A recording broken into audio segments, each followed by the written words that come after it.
এই যে দেখুন, মাছের ডিম কারিটা কতটা সুন্দর হয়েছে। এইভাবে একবার রান্না করে দুপুরবেলা গরম ভাতে খেয়ে দেখুন, কথা দিচ্ছি এইভাবে একবার রান্না করে খেলে সঙ্গে আর কিছুই লাগবে না, খেতে এতটাই ভালো লাগে। নমস্কার বন্ধুরা, আপনাদের সবাইকে অনেক অনেক স্বাগত জানাই কাজলি ভিলেজ ফুড রান্নাঘরে। আজকে আমি রুই মাছের ডিম নিয়েছি। রুই মাছের ডিমের মশলা কারি তৈরি করে দেখাবো। আর এই রান্নাটা যেমন দেখতেও সুন্দর হবে, খেতেও খুব ভালো লাগবে। আপনারা ডিমের অনেক রকমের রেসিপি খেয়েছেন, তবে আজকে আমি ডিমের মশলা কারি তৈরি করে দেখাবো। প্লিজ আপনারা ভিডিওটা শুরু থেকে শেষ পর্যন্ত দেখতে থাকুন। আশা করছি আজকের রেসিপি আপনাদের অনেক বেশি ভালো লাগবে। আর আমার চ্যানেলে নতুন বন্ধু হয়ে থাকলে অবশ্যই চ্যানেলটি একবার সাবস্ক্রাইব, লাইক, শেয়ার করে নেবেন। আর পাশে থাকা বেল আইকনটি একবার ক্লিক করবেন, যাতে সবার আগে নোটিফিকেশন গুলো আপনাদের কাছে পৌঁছে যায়। তাহলে চলুন আজকে রান্নাটা আমি শুরু করে দেবো। রান্নার জন্য সবকিছু মশলা টশলা সবকিছু রেডি করে নিয়েছি। আর এখানে নিয়েছি ডিম। এই ডিমটা এবার গরম জলে ভাপিয়ে নেব। আর এই ডিমটার সঙ্গে রান্নার জন্য আমি দুটো আলু নিয়েছি কেটে। আলুগুলো আমি খুব ভালো করে কেটে পরিষ্কার করে ধুয়ে নিয়েছি।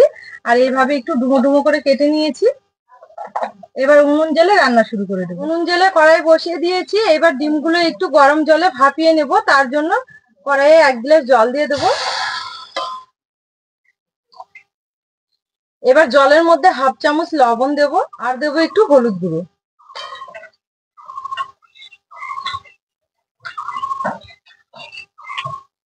লবণ হলুদ দিয়ে জলটা একটু নেড়ে চেড়ে গরম করে নিয়েছি। এবার ডিমগুলো ছেড়ে দেবো। এই ডিমগুলো এভাবে একটু গরম জলে ভাপিয়ে নিলে ডিমের যে আস্তে একটা গন্ধ থাকে সেটা আর থাকবে না। আর মেখে নেওয়ার সময় কিন্তু খুব ভালো হবে। এটা দেখুন, গরম জলে আমি ডিমগুলো প্রায় 5 মিনিটের মতো একটু ভাপিয়ে নিয়েছি।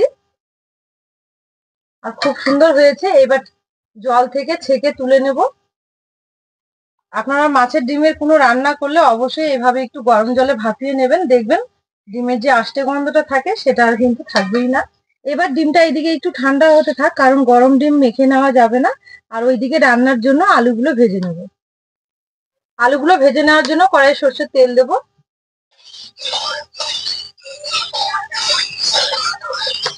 তেল এদিকে ভালো মতো গরম হয়ে গেছে। এবার আলুগুলো ছেড়ে দেবো।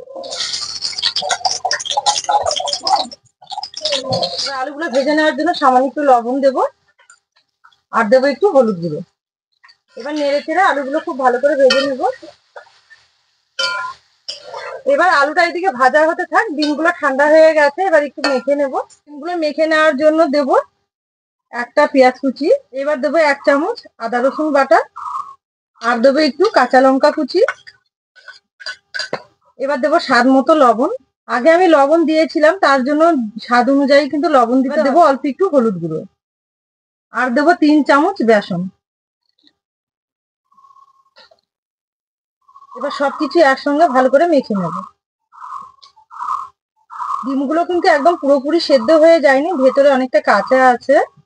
এইভাবেই কিন্তু করে নিতে হবে। এখানে সবকিছু দিয়ে ডিমগুলো খুব ভালো করে মেখে নিয়েছি। দেখুন, আর এখানে আলুগুলো আমি খুব ভালো করে ভেজে নিয়েছি। এই যে দেখুন, ভেজে নেওয়া হয়ে গেছে। এবার তেল ছেঁকে তুলে নেব।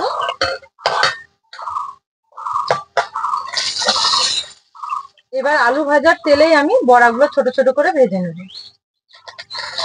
আর এই সময় কিন্তু আঁচটা একদম হালকা রাখতে হবে, নইলে ডিমগুলো চটচট করে ফুটে গায়ে পড়তে পারে। এই ডিমগুলো কিন্তু খুব বেশি তেলে ভাজা যাবে না, অল্প তেলেই ভাজতে হবে, তাহলে গায়ের মধ্যে পড়বে না, ছিটকেও উঠবে না। আর অবশ্যই কিন্তু আঁচটা হালকা রাখতে হবে। এগুলো একদিকে একটু হয়েছে, এবার উল্টে দেবো।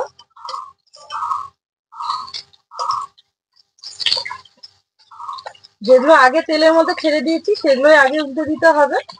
ডিমগুলো এখানে খুব ভালো করে ভেজে নিয়েছি, একটু উলট পালট করে হয়ে গেছে। এবার তুলে নেব। আবারও কড়াই একটু সর্ষের তেল দেব।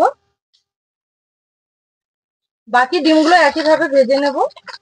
এগুলো খুব ভালো করে ভেজে নিয়েছি, তুলে নেব। কড়াই আবার একটু সর্ষের তেল দেব। এবার 1/2 চামচ কালো জিরে ফোড়ন দেব, আর দেব দুটো শুকনো লঙ্কা। এবার এখানে আমি দুটো পেঁয়াজ কুচি নিয়েছি, একটু ছোট ছোট করে কেটে। এবার এটা দিয়ে দেবো, একটু নেড়ে চেড়ে নেবো। নেড়ে চেড়ে একটু নরম করে নিতে হবে।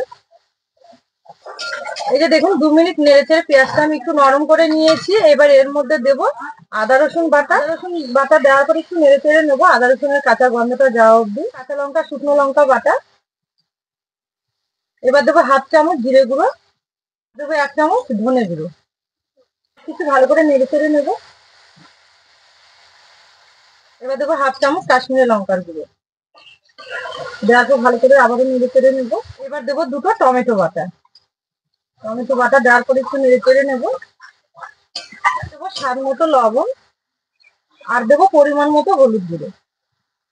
এবার সবকিছু দেওয়ার পর মশলাটা খুব ভালো করে কষিয়ে নেবো। সম্পূর্ণ মশলাগুলো একে একে দিয়ে দিয়েছি। এবার খুব ভালো করে মশলাটা কষিয়ে নেবো সময় নিয়ে। আর এই মশলাটা যত ভালো করে কষানো যাবে রান্নাটা কিন্তু ততটাই টেস্টি হবে। কষানোর উপরে কিন্তু রান্নার টেস্টটা আসে।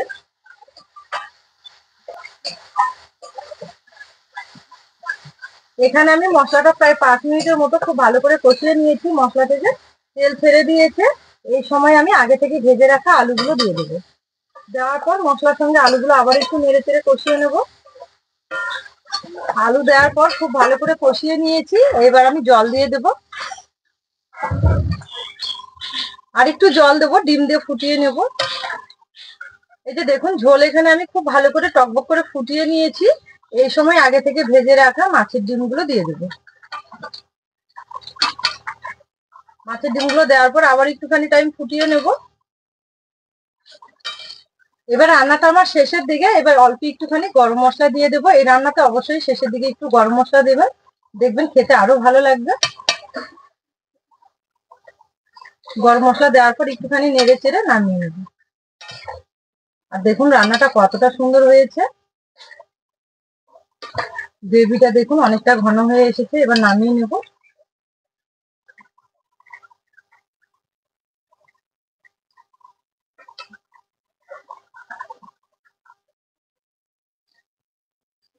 রান্না করে নামিয়ে নিয়েছি। আর দেখুন কতটা সুন্দর হয়েছে, কালারটা দেখুন শুধু। এইভাবে রান্না করে দুপুরবেলা গরম ভাতে যদি খাওয়া যায় খেতে খুব ভালো লাগবে। সত্যি এইভাবে রান্না করলে কিন্তু আর কিছুই লাগবে না সঙ্গে, এক তরকারি দিয়ে কিন্তু পেট ভরে খাওয়া হয়ে যাবে। আমি আমার মতো করে রান্নাগুলো আপনাদের সঙ্গে শেয়ার করি। আপনাদের যদি ভালো লেগে থাকে প্লিজ আমার চ্যানেলটি একবার সাবস্ক্রাইব করে নেবেন, তাহলে আমার খুব ভালো লাগবে।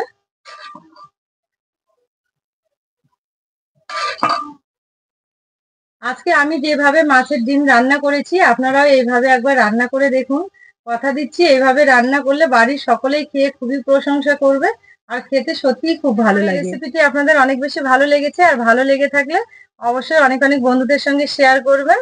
সবাই খুব ভালো থাকবেন, সুস্থ থাকবেন। আবার দেখা হবে নতুন রেসিপি নিয়ে।